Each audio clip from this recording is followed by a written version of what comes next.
Hello everyone, my name is Nishma.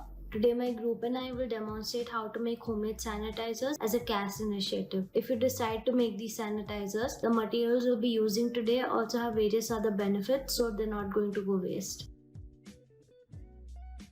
Boil the water before using it, as this removes any pathogens that might have been present in it. Also, the water dilutes the strong blend of oils, which may leave a sticky residue after using the hand sanitizer. Then add a tablespoon of aloe vera.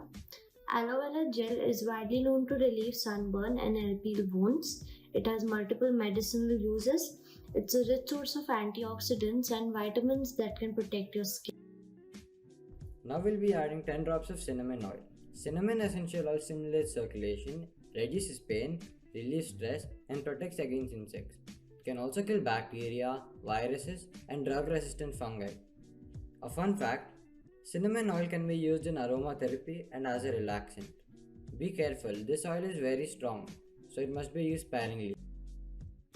Add 10 drops of clove oil. This acts as an antimicrobial which helps kill bacteria.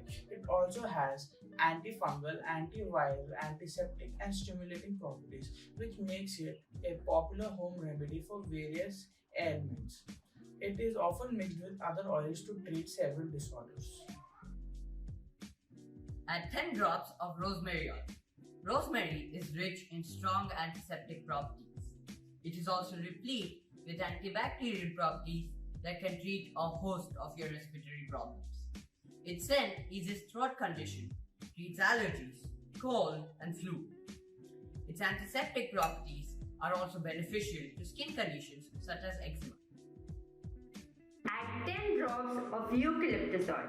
Eucalyptus oil is used as a medicine to treat various diseases like nasal congestion, asthma, and as a tick repellent.